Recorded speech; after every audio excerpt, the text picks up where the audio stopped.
Hey my Love Island fans, welcome back to my channel, and today we are diving into another drama packed episode, which is episode 9 of Love Island USA season 5. And we got to get ready because this was one heck of a roller coaster of emotions in this episode. Welcome back to Romance Review TV. It's Lady T. I have another recap for you guys, and without any further ado, let's go ahead and unpack this episode. Okay, so can we first start off with Marco? I know with some of the fans, he probably got on their nerves this episode. He was constantly yelling and putting pressure on Bergie. But, hold on. Bergie isn't 100% innocent either.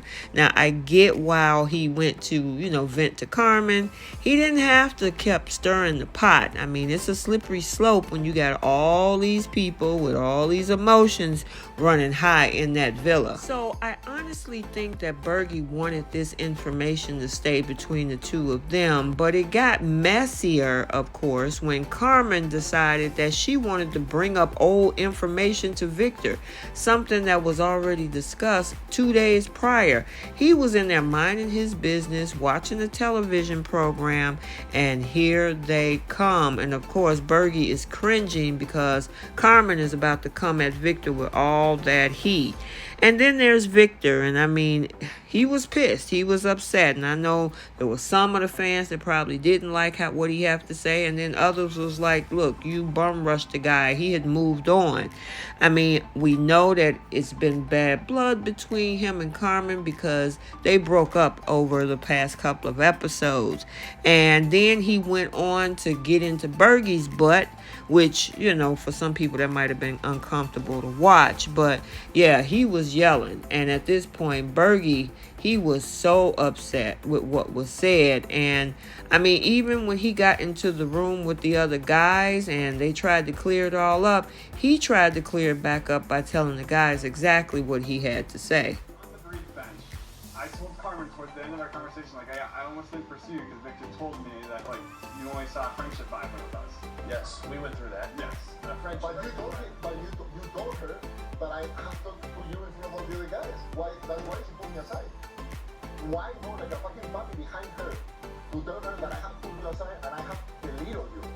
That I came here like a fucking macho man to make you feel small and all that stuff. But the only thing that I have to do is make my statement that I don't want to see you, I don't trust you, I want to listen to you. Yeah. How do we come in here and talk about trust and what stays between these doors with these men here? How do we talk about that and then you go out and say that Victor put you aside in front of all the boys? The thing is, I don't even have any interest in her anymore, and you're still causing me problems, dude. He's cool. I don't even want to be with her. You need some time, bro? I need some time. Go ahead, just take a walk. So, you know what I'm saying? Just take a walk. Yeah, he needed to take that walk and have some time to himself. I mean, I think they both were in the wrong. First of all, this was something that was already squashed.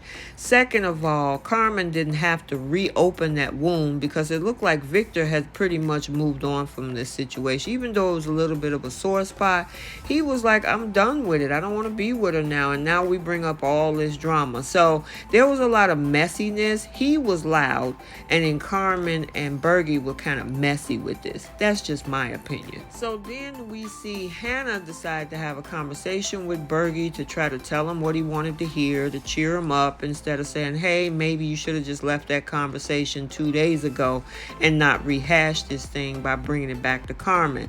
Somebody also need to have a conversation with Carmen too. So now with all of the tensions escalated and the boys got involved, Keenan was the only one, it seems, having Bergie's back. So imagine being in a house when everyone dislikes you because you were trying to be too honest. And yeah, but it was something that was already cleaned up, closed, and the door shut. So why reopen that wound? But yeah, it's a tough spot for Bergie to be in. So then we received a text message that Hannah and Marco and Leonardo and Anna, the four of them, are headed out to a double date. And it was pretty cool. They had this whole spa date and everything, and everybody's is all smiles, at least for now, for one couple being, of course, Leonardo and Anna, and we'll talk about that later. I don't know if I actually feel some vibes between Marco and Hannah, but I guess it remains to be seen. But you know what? I'm feeling sorry for Anna right now because, yes, she's smiling, but that's all about the change. But wait, the drama did not end there. Now, Cassie, who claims to be a girl's girl, was anything but. Now, she was disrespectful to Anna, who she called her friend, and did some shady stuff behind her back when it came to Leonardo. Yeah, she went over, pulled Leonardo for a chat, and it went a little bit like this. It's like I couldn't get you out of my head if I tried. And that's like being so straightforward, no bullshit.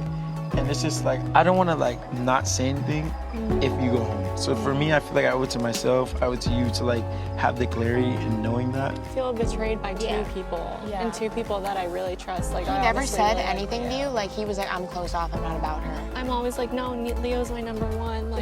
If I were to leave, it would be with him, not Right. I'm trying to behave. Me too.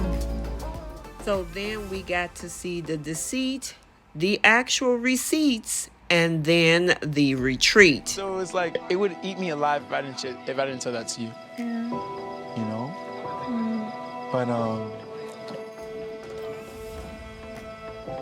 We have it on record.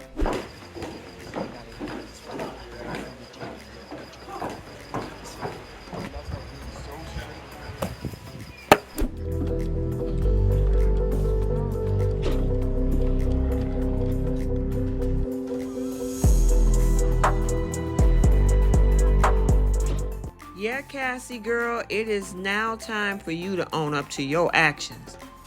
I totally support you guys having that conversation because you've been feeling some type of way, but also I don't like that she was brought up into the convo because I guess she heard her name and how he was saying. He brought her up, yeah. And that's not fair to her. I also... She feels betrayed by her friend and her Both of us, partner. yeah. I don't know what I should do. Should I pull her? Should I let Leo pull her first? What do you feel like? I want to talk to her. Do you want to get that over with? Honestly, go try. Go show that effort. Talk to her, go pull her. Yeah, I do. At least try. Yeah, Cassie, you got some splaining to do, and there's Leo as well, who messed up big time too. And instead of being honest with Anna about his feelings, he spilled the beans to Cassie, making things even messier. Respect is key, Leo. It's key. And then we have Destiny and Harrison this episode, and Destiny feels very accomplished in what they've done as a couple so far. Oh my gosh, I'm so proud of us. We did a great job, that's for sure. I cannot stop smiling about it. Honestly, we are the newest here. The fact that we were tied with a couple that's been here since the second day. Yeah. And I think that shows a lot. It makes me really happy, I'm not gonna lie. Bottom line, we did a great job. Job. Yeah, we just need to work on each other's turn-ons. These two are so super cute together. Hopefully they can be an endgame couple. We still got about 4.5 weeks to go, so it remains to be seen. And then we can't forget about Keenan and KK. Look like Cassie is a non-factor at this point. They are back into each other. The two of them, they made it through that hurdle with Cassie. And these two are moving forward together. And finally, as the episode unfolded, the tension kept building and we were left with a cliffhanger of who's going home. And I know a lot of the fans are voting on Victor probably leaving the villa. We also heard a lot of votes for Carmen to stay amongst the other islanders. So yeah, it's gonna remain to be seen in episode number 10. Okay, so overall the season of Love Island USA is getting intense and I am loving every minute of it. The drama is off the charts and it keeps us all on the edge of our seats. So let me know your thoughts down in the comment section below, and as always, thanks for watching. Love you all, and we will see you in the next video. Bye.